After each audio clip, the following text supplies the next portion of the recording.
Miss Helpy welcomes you all on the YouTube channel About Us. So let us begin with the chapter 4, okay? Maps. Okay, हम previous chapter में पढ़ चुके हैं globe के बारे में, ठीक है? ग्लोब बेसिकली एक मिनिएचर मॉडल होता है जो कि पूरे अर्थ को रिप्रेजेंट करता है, लेकिन व्हाट इफ हमें कोई फिक्स्ड पार्ट देखना हो और उसके बारे में चीज़ों को मतलब कि उसमें कौन क्या चीज़ कहाँ पे प्रेजेंट है, कौन सी चीज़ है वो देखनी हो, तो उसके लिए वो ग्लोब जो है वो हेल्पफुल नहीं होगा, उसमें वहाँ पे लिमिटेशन आ जाएगा, ठीक है? हम वहाँ का एग्जैक्टली लोकेशन बस उसमें दिखेगा कि ये सब कंटिनेंट है, यहाँ पे सी है, ये है, वो है, ठीक है? लेकिन हम वहाँ पे कौन सी रोड्स है, कैसे जा रही है, मतलब वहाँ पे थोड़ा सा आप डीपली उस प्लेस को ऑब्जर्व नहीं कर सकते हो, ठीक है, ग्लोब से। तो हमने मैप ढूंढा। मैप एक रिप्रेजेंटेशन है, ठीक है, ये एक रिप्रेजेंटेशन है, the representation or a drawing of the earth surface or a part it drawn on a flat surface according to a scale, ठीक है? स्केल एक फिक्स्ड स्केल के तहत, ठीक है? मैप एक शीट पे मतलब बेसिकली एक रिप्रेजेंटेशन होता है जो कि हम ड्रॉ करते हैं किसी भी मतलब एक प्लेन पेपर पे एक स्केल को लेके, ठीक है? और उस तरीके से मैप रिप्रेजेंट करते हैं, ठीक है? मैप बेसिकली रिप्रेजेंटेशन या ड्राइंग कह सकते हैं, ठीक है?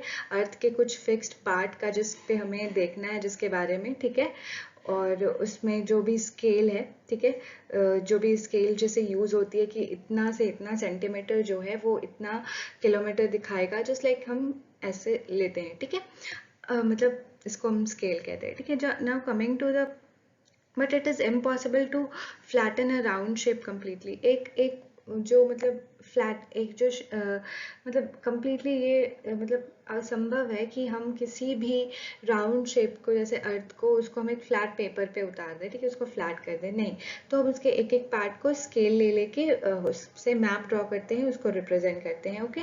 Now there are different types of map, ठीक है? उसमें से कुछ डिस्क्राइब किए गए, जस्ट लाइक कि फिजिकल मैप ऐसे मैप्स होते हैं जो कि अर्थ मतलब अर्थ के नेचुरल फीचर्स को दिखाते हैं, ठीक है? जस्ट लाइक कि mountains, plateau, plains, rivers, ocean, seas, ये सब कहाँ कहाँ पे ये दिखाते हैं, ठीक है? आर कॉल्ड फिजिकल और रिलीफ मैप। रिलीफ जो है बेसिकली अलग अलग फिजिकल फॉर्म होता है ऑफ द लैंड, ठीक है, जो अर्थ पे प्रेजेंट होते हैं, इसको रिलीफ कहते हैं, ठीक है? और ये सब चीज़ जब शो करे किसी भी मैप में तो वो फिजिकल टाइप ऑफ मैप है, ठीक है? पॉलिटिकल मैप जो सिटी, टाउन, विलेज और डिफरेंट डिफरेंट कंट्रीज या स्टेट को दर्शाता हो, ठीक है, कि यहाँ पे इस कंट्री का बॉर्डर है, ये इधर इंडिया है, इधर बांग्लादेश है, इधर चाइना है, ठीक है? तो इस तरीके से वो चीज़, या फिर सिटीज़ की कि ये महाराष्ट्र का स्टेट है, यहाँ पे ये मुंबई सिटी है, यहाँ पे ये है, ये बिहार का स्टेट है, यहाँ पे ये सिटी है, ये सिटी है, सिटी में क्या क्या विलेज है, ये सारी चीज़ पॉलिटिकल मतलब पॉलिटिकल जो है बेसिकली पॉलिटिकल मैप ये बाउंड्रीज, स्टेट्स, कंट्रीज, ये सब के बाउंड्रीज को दिखाता है, ठीक है? ना थीमेटिकल मैप एक ऐसा थीमेटिक मैप एक ऐसा मैप होता है जिसमें जो एक स्पेसिफिक इंफॉर्मेशन पे, ठीक है, जैसे कि रोड है तो रोड के बारे में देख रहे हैं तो वो सिर्फ रोड के बारे में स्पेसिफिकली रोड, जितना भी रोड पूरा से ऑल ओवर इंडिया को हम देखें एज अ सब कंटिनेंट, यहाँ पे जितने भी रोड्स है सबके बारे में बताएगा, वो स्पेसिफिक चीज़ों को पॉइंट आउट करता है, वैसे मैप को थीमेटिक मैप कहते हैं, ठीक है? और जहाँ तक ये क्या कहते हैं, जैसे रिवर है, रिवर देखना है तो वो सिर्फ रिवर को देखेगा, बताएगा कि कौन रिवर कहाँ है, ठीक है? तो इस तरीके से एक स्पेसिफिक चीज़ों पर होता है।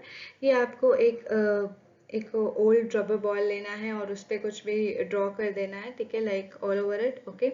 और उसमें से फिर नॉर्थ पोल और साउथ पोल मार्क करना है, उस बॉल को नाइफ से कट करके उसका फ्लैटन सरफेस देखना है, ठीक है? और इस तरीके से नोटिस करना है कि ड्राइंग कैसे वो बेकार सी होगी, मतलब ग्लोब पे सब कुछ ऑब्जर्व करना इजी नहीं है, ठीक है? वो किस तरह से उसको अगर फ्लैट में चेंज करेंगे तो कैसे सारी जो प्लेसेस वो शो करवाता है वो डिस्टॉर्टेड हो जाएगी, तो ये सारी चीज़, ये एक एक्टिविटी है, यू कैन जस्ट से। अब यहाँ पे देखो maps, rainfall maps, map showing distribution of forest industry, किसी भी स्पेसिफिक चीज़ को मैंने बोला था ना कि अगर दर्शाए तो वो थीमेटिक मैप है, ठीक है? Suitable titles are given on the basis of provide of these maps, ठीक है? बेसिकली अपना अपना इंफॉर्मेशन और सब सुटेबल टाइटल दिया होता है कि हाँ ये रिवर के लिए मैप है, ये रोड के लिए मैप है, ओके? इसको थमेटिक मैप कहते हैं। ओके, 3 कंपोनेंट होते हैं मैप्स के, पहले डिस्टेंस, दूसरा डायरेक्शन और तीसरा सिंबल। डिस्टेंस में पहले कंपोनेंट में मैप्स जो है वो ड्राइंग होते हैं, ठीक है, जिसमें पूरे वर्ल्ड को रिड्यूस करके एक पेपर पे, एक शीट पे उतार दिया जाता है, ठीक है। और वी कैन से कि उसका स्केल रिड्यूस करके, अब जैसे कोई 1 किलोमीटर दूर है कोई एक प्लेस से दूसरे प्लेस, तो उसको 1 किलोमीटर के पेपर पे नहीं दिखाएंगे, ठीक है, हम उसे एक फिक्स स्केल लेंगे और पेपर पे रिप्रेजेंटेशन देंगे, ठीक है। बट ये जो रिडक्शन है, this reduction is very carefully so that कि डिस्टेंस जो है वो प्लेसेस के बीच में वो रियल लगे, ठीक है। और इस तरीके से लार्ज डिस्टेंस को स्मॉल शीट्स पे दिखाने के लिए हम स्केल का यूज करते हैं। स्केल बेसिकली एक रेशियो है, ठीक है, ratio between the actual distance, जो एक्चुअली जो डिस्टेंस है उसके, और जो डिस्टेंस मैप पे शो किया गया है, ठीक है। अब एग्जाम्पल लेते हैं डिस्टेंस का कि हमारे स्कूल से हमारे घर का दूरी कितना होगा, ठीक है। ये अगर 10 किलोमीटर है, इट मीन्स कि हम मैप पे उसको 1 सेंटीमीटर लेंगे। Okay, now coming to that, the map will show 5 kilometer on the ground. The scale of your drawing will be 1 centimeter equals to 5 kilometer. इस तरीके से हम ले लेंगे, ठीक है। स्केल, और स्केल वेरी इंपॉर्टेंट, ये बहुत इंटीग्रल पार्ट होता है एक मैप का, ठीक है। और अगर हम स्केल लेना जानते हैं तो हम इस तरीके से कैलकुलेट कर सकते हैं कि एक स्केल में अगर जैसे हमने माना है कि 1 किलोमीटर इक्वल्स टू मतलब 10 किलोमीटर इक्वल्स टू 1 सेंटीमीटर है, ठीक है। तो अगर हम 2 सेंटीमीटर किसी भी दो चीज़ के बीच का डिस्टेंस लिखते हैं तो यानी उसके बीच का 20 किलोमीटर्स है। तो इस तरीके से स्केल्स पे हम कैलकुलेट कर सकते हैं, ठीक है। जब लार्ज एरियाज लाइक कॉन्टिनेंट या कंट्री की बात करते हैं, ठीक है, तो उसको कहते हैं कि मतलब जब पेपर पे उसको शो करते हैं तो हम उसके लिए स्मॉल स्केल लेते हैं, ठीक है। जैसे कि 5 सेंटीमीटर जो है वो 500 किलोमीटर को हम दिखाएं, क्योंकि ये बड़े एरिया है तो हम नहीं दिखा सकते ज़्यादा, तो उसके लिए स्केल्स जो बनाते हैं उसको स्मॉल स्मॉल स्केल्स लेते हैं, ठीक है, मतलब डिफरेंस ज़्यादा होता है, ठीक है। तो इस तरीके से उसको स्मॉल स्केल मैप कहते हैं।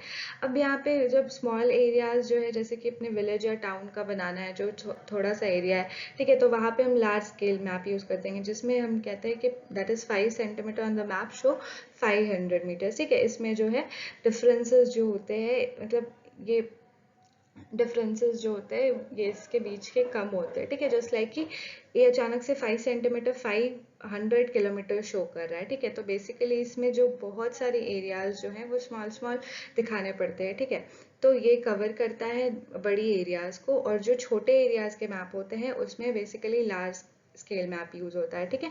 तो ये चीज़ आप याद रखना कि जो लार्ज एरिया है उसके लिए स्मॉल स्केल मैप यूज करते हैं, और जो स्मॉल एरिया है उसके लिए लार्ज स्केल मैप यूज करते हैं ना। लार्ज स्केल में मैप जो है वो ज़्यादा इन्फॉर्मेशन देता है रादर देन कि स्मॉल स्केल मैप, ठीक है। स्मॉल स्केल मैप की कंपैरेटिवली लार्ज स्केल जो है वो ज़्यादा इन्फॉर्मेशन अच्छे से देता है, ठीक है, क्योंकि उसमें हम मतलब पास की चीज़ों को देखते हैं, अच्छे से एनालाइज करते हैं, ठीक है। और वो चूंकि स्मॉलर एरियाज में रहता है तो वहाँ चीज़ें ज़्यादा पता चलती हैं। ये लेट्स डू है कि it may be use for measuring, there is a scale which is may be use for measuring distance between places के बीच का। फॉर एग्जाम्पल कि distance between the well and the tree 5 centimetre है, it means actual distance उसका 50 metre होगा, ठीक है। लेकिन distance जो है वो POA to Karim house E is 12 centimetre, it means कि 120 मीटर्स, ठीक है, इस स्केल के बेसिस पे, ठीक है। 5 सेंटीमीटर इक्वल टू 50 मीटर्स। तो इस तरीके से इस स्केल के बेसिस पे अगर 12 सेंटीमीटर लेंगे तो 120 मीटर्स हुआ, ठीक है, इंटू 10, ठीक है। इस तरीके से हम वॉक करेंगे रोड पे, और फिर इस तरीके से अपना अपना मतलब एक स्केल लेके अलग अलग पॉइंट कुछ कुछ दूरी पे बना देंगे, और उस तरीके से हम देखेंगे कि टोटल वॉकिंग डिस्टेंस जो है ऐड कर देंगे। मतलब जो स्केल है एग्जैक्ट वो स्केल का लेंगे कि 2 सेंटीमीटर आगे बढ़ा, 3 सेंटीमीटर आगे बढ़ा, एक एक पॉइंट को ऐसे ऐसे आगे करके, और उसको लास्ट में 10 से मल्टीप्लाई कर देंगे, क्योंकि हमने देखा है कि 5 centimetre equals to 10 centimetre, sorry, if 5 centimetre equals to 50 metre, तो लास्ट में 10 से इंटू कर देंगे तो टोटल पता चल जाएगा कि करीम का जो वॉकिंग डिस्टेंस था पोस्ट ऑफिस तक वो आपका कितना मीटर्स था, ठीक है। ये एक्टिविटी आप कर सकते हो। डायरेक्शन है मोस्ट मैप्स कंटेन, ये दूसरा component, most map contain arrow mark letters north. ठीक है, बहुत सारे में आपने बहुत सारे मैप्स में देखा होगा कि ऐसे करके एक एरो टुवर्ड्स नॉर्थ मार्क्ड रहता है। ठीक है, तो वो जो है अपर राइट हैंड के कॉर्नर में मैप्स में रहता है। ठीक है, तो दिस एरो जो है, इस एरो का मतलब होता है कि ऊपर पे जो है वो नॉर्थ डायरेक्शन को शो कर रहा है। ठीक है, और ये नॉर्थ की लाइन है। ठीक है, अब जब ये नॉर्थ, यू नो दैट कि ये नॉर्थ है, तो बाकी के डायरेक्शंस तो आपको खुद ही पता चल जाएंगे। ठीक है, इधर ईस्ट होगा, इधर वेस्ट होगा, इधर साउथ होगा। ठीक है, बेसिकली यहाँ पे 4 डायरेक्शंस होते हैं, that is north, south, east और वेस्ट। ठीक है, ये सबको कार्डिनल पॉइंट कहते हैं, इन सभी को कार्डिनल पॉइंट कहते हैं। देखिए NESW। ठीक है, नॉर्थ साउथ ईस्ट वेस्ट। ठीक है, अब यहाँ पे से जो इंटरमीडिएट डायरेक्शन होते हैं, नॉर्थ और ईस्ट के बीच के जो डायरेक्शन होते हैं उसको नॉर्थ ईस्ट कहते हैं। ठीक है, ईस्ट और साउथ के साउथ ईस्ट कहते हैं, साउथ और वेस्ट के साउथ वेस्ट, नॉर्थ वेस्ट के नॉर्थ वेस्ट। इस तरीके से अलग अलग ये जो पॉइंट्स आप डायरेक्शंस आपके बने हुए हैं, इंटरमीडिएट डायरेक्शंस, इसको हम लोग कह सकते हैं कि ये बेसिकली इसको इंटरमीडिएट डायरेक्शन कहते हैं। ये जो बीच के डायरेक्शन होते हैं, दो मेन कार्डिनल पॉइंट के बीच के डायरेक्शन को, इसको, और इससे ना मैप्स को स्टडी करना, उसके डायरेक्शन को जानना किसी प्लेस का, ये और भी इजी और एक्यूरेट होता है। ठीक है, find out the following direction from the figure 4.1। ठीक है, direction of the community centre. ठीक है, and the playground from the Vikas house direction भी। ये देखो, ये जो एक मैप ऑफ विलेज है, इसमें देखो बेसिकली ये नॉर्थ है, तो कम्युनिटी सेंटर का जो डायरेक्शन है वो नॉर्थ हो जाएगा। ठीक है, और ये जो है वो प्लेग्राउंड कहाँ है, प्लेग्राउंड जो है ये प्लेग्राउंड का वेस्ट हो, ये प्लेग्राउंड का वेस्ट हो जाएगा। ठीक है, कम्युनिटी सेंटर। ठीक है, अगर आप from playground from Vikas house, Vikas के हाउस से देखें तो ये नॉर्थ आ जाएगा, और जो प्लेग्राउंड है वो विकास के हाउस से क्या हो जाएगा, लाइक नॉर्थ ईस्ट के डायरेक्शन से, नॉर्थ और ईस्ट साइड। ठीक है, तो इस तरीके से। और direction of the school from the shop, school from the shop, school से शॉप का जो डायरेक्शन है वो वेस्ट की तरफ हो जाएगा। ठीक है, तो इस तरीके से आप देख सकते हो। अब यहाँ पे है कि we can find the direction of the place with the help of compass. Compass, ये देखो कंपास का फिगर है। कंपास के हेल्प से एक इंस्ट्रूमेंट होता है जो कि यूज होता है बेसिकली कि हम कैसे डायरेक्शन फाइंड आउट कर सकते हैं। ठीक है, इसमें एक मैग्नेटिक निडल होती है। ठीक है, जो कि नॉर्थ और साउथ डायरेक्शन में डिफ्लेक्शन दिखाते रहती है, डिफ्लेक्शन शो करते रहती है, मतलब घूमते रहती है, बताते रहती है कि इधर नॉर्थ है, किधर साउथ है। Okay, it's called compass. ठीक है, अब coming to the next one, that is symbol. Symbol ये थर्ड इंपॉर्टेंट कंपोनेंट है, तीसरा कंपोनेंट है। ठीक है, मैप का, जो कि यूज होता है मैप को ड्रॉ करने के लिए, जिसमें ये जरूरी नहीं, जैसे एक्चुअल में मंदिर अगर बहुत बड़ी है, ठीक है, या फिर अब बता सकते हो अगर स्कूल आपका बहुत बड़ा है, ठीक है, आप उतना एग्जैक्ट उतने साइज के 40 फीट्स, 80 फीट्स, 100 फीट्स के फ्लैट्स को, या फिर आप घर को, या फिर आप कह सकते हो स्कूल्स को, आप वो शीट पे नहीं उतार सकते, तो आप उसका एक छोटा सा डायग्राम बनाओगे, एक सिंबॉलिक रिप्रेजेंटेशन बनाओगे। इस तरीके से जो एक्चुअल शेप और साइज नहीं लिख सकते हैं, ठीक है, नहीं ड्रॉ कर सकते हैं, तो हम बिल्डिंग, रोड, ब्रिजेस के सारे के शेप्स बनाते हैं। और इस तरीके से ये देखो कुछ कुछ शेप्स जो है डिफरेंट डिफरेंट बोर्ड के, रेलवे स्टेशन वगैरह के, फिर वेल, टैंक, कैनाल, ये सब के अलग अलग रिप्रेजेंटेशंस, पोस्ट ऑफिस के, टेलीग्राफ ऑफिस, पुलिस स्टेशन, ये सब, ट्रीज, ग्रास, ये सब के सिंबल्स आपको यहाँ पे रिप्रेजेंट किए हुए मिलते हैं। ठीक है, आप कभी भी, क्योंकि ये सारे इसलिए यूज होते हैं क्योंकि ये यूनिवर्सल सिंबल है, इसको मैप में लगाने से सब लोग समझ जाते हैं कि हाँ ये चीज, ये ट्री है, ये यहाँ पे से रेलवे लाइन है, यहाँ पे मेटल मतलब पक्की सड़क है, यहाँ पे अनमेटल कच्ची सड़क है। तो इस तरीके से ये सिंबल जो है बहुत हेल्प करता है हमें अच्छे से सिंपली और इजीली अंडरस्टैंड करने में कि कौन से एरिया में क्या है। ठीक है, बहुत सारे कलर यूज किए जाते हैं, डिफरेंट मतलब are use for the same purpose. Okay, अब यहाँ पे देखिए बात करते हैं कि मैप्स जो है वो एक यूनिवर्सल लैंग्वेज होना चाहिए जिसको सबको समझ में आ जाए। ठीक है, ये एक इंटरनेशनल एग्रीमेंट है regarding the use of the symbol. ये इंटरनेशनली एग्रीमेंटेड है कि ये सब चीज़ों को ऐसे ही रिप्रेजेंट करेंगे। These are called conventional symbol, ठीक है। कन्वीनियंस के लिए यानी के आराम के लिए जो यूज हो symbol, that is conventional symbol, ठीक है। कन्वीनियंस के लिए कन्वेंशनल सिंबल्स यूज होते हैं, जो सबको पता हो, सबको समझ में आ जाए, ठीक है।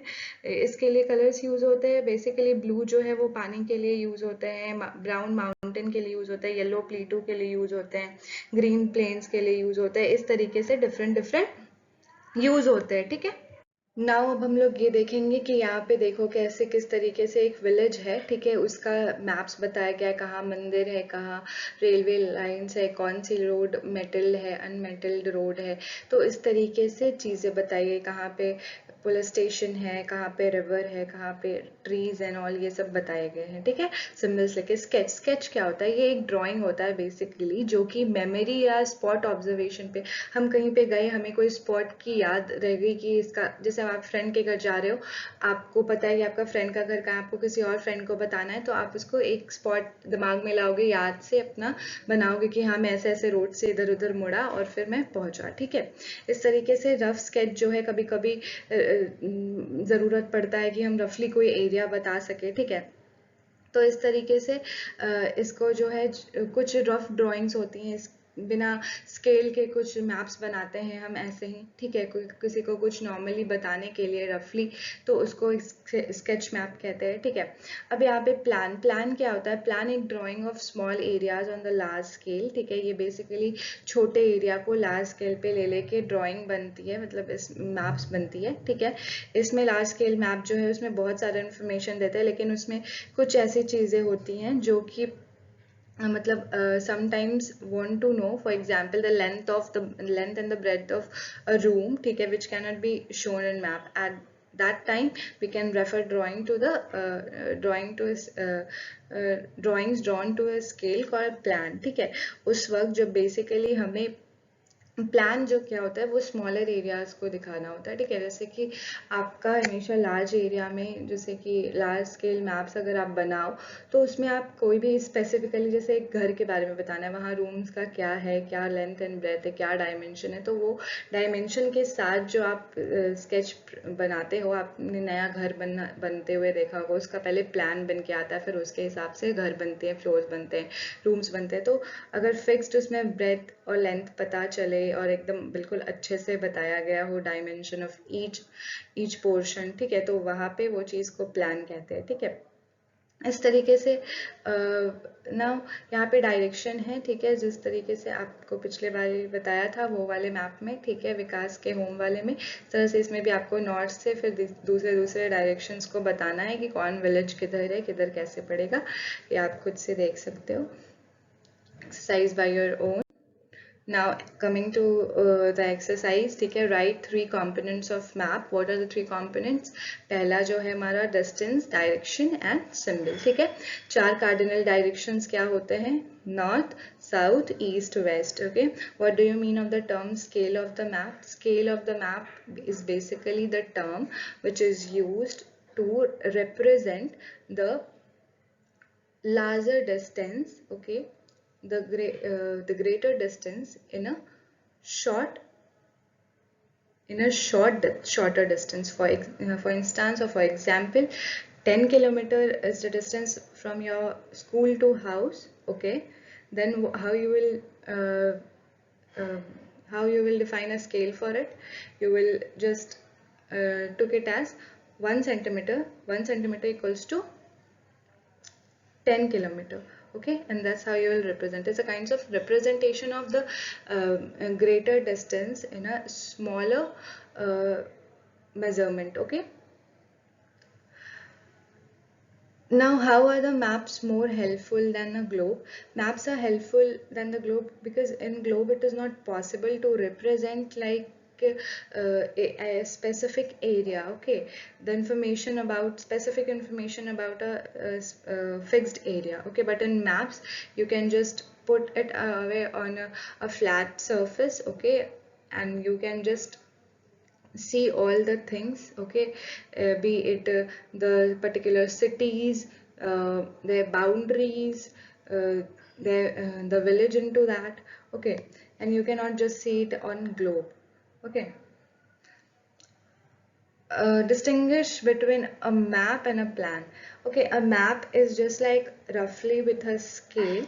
Okay, मैप जो ऐसा होता है, एक रिप्रेजेंटेशन होता है जिसको हम एक शीट पे ड्रॉ करके रिप्रेजेंट करते हैं, ठीक है, basically a part of a land. Okay, और जबकि प्लान ये होता है जो कि स्मॉलर एरिया के लिए यूज होता है, ठीक है, स्मॉलर एरिया के लिए यूज होता है, वहाँ के हर चीज़ों के डायमेंशंस को बता के, ठीक है, और वो बिल्कुल प्लान्ड होता है, प्लान करके बनाया जाता है, ठीक है, और बताया जाता है वहाँ कि क्या वहाँ जैसे फॉर एग्जांपल ले सकते हैं कि रूम्स, ठीक है, तो मैप जो होता है किसी भी कंट्री या सिटी के लिए हो सकता है, ठीक है, वाइल प्लान जो है वो smaller areas like house, room, office, building, ये सब के लिए होता है, जहाँ पे डायमेंशंस पता चले, लेंथ और breadth. Okay, so which map provides a detail, मतलब डिटेल इन्फॉर्मेशन, कौन सा ऐसा मैप जो है वो डिटेल इन्फॉर्मेशन, तो थेमेटिक मैप जो होता है वो पर्टिकुलर एक चीज़ के बारे में डिटेल इन्फॉर्मेशन बताता है, ठीक है, उसमें स्पेसिफिकली जो है, ठीक है, ये जो मैप होता है इसमें अगर आप किसी भी एक पर्टिकुलर इन्फॉर्मेशन के बारे में जानना चाहो, अबाउट रोड्स, अबाउट रिवर्स, तो ये वहाँ का डिटेल इन्फॉर्मेशन बताता है, ठीक है। Now, how do symbol help in reading? Because symbol is a conventional thing, ठीक है, which is understand by सब लोग universally इसको समझते हैं, इसका एक fixed होता है, जैसे trees जो है वो green से represent होगी, water blue से represent होगा, तो इस तरीके से specific symbols हैं जो कि universally बताए जाते हैं, universally लोग समझते हैं उसको, और इस तरीके से symbol जो है हेल्प करता है reading in the maps. Okay, take the correct answers. Map showing distribution of forest are, ठीक है, फॉरेस्ट डिस्ट्रीब्यूशन के लिए जो है वो यूज होगा थीमेटिक मैप, ठीक है। Blue colour use for showing water bodies, a compass is use to find main directions, okay, a scale is necessary for, scale is necessary for a map. Okay, sketch में क्या होता है, उसमें तो use नहीं होता क्योंकि वो रफली हम ड्रॉ करते हैं, ठीक है, बिना कोई स्केल वगैरह के, सिंबल तो नहीं होगा, ठीक है, तो for a map. Okay, things to do है, ये आपके टीचर्स जो है draw a plan of your classroom, और उसमें teacher table, black board, desk, ये सारे शो करें, ये आपके एक्टिविटीज़ हैं, या आप एक तरह से कैसे मैप्स वगैरह बना सकते हो, ये है, ठीक है, ये आपके स्कूल के स्केच बनाओ आप रफली बिना स्केल के, ठीक है। ये जस्ट लाइक एक फन पार्ट है जहाँ पे आपको प्लान बना के बिल्कुल आपको देखना है कि फन पार्क का एक प्लान तैयार करना है, कहाँ पे कौन से झूले आप लगाओगे, ये आपको प्लान एक तैयार करना है। Okay, thank you all of you, kindly like, share and subscribe, bye bye.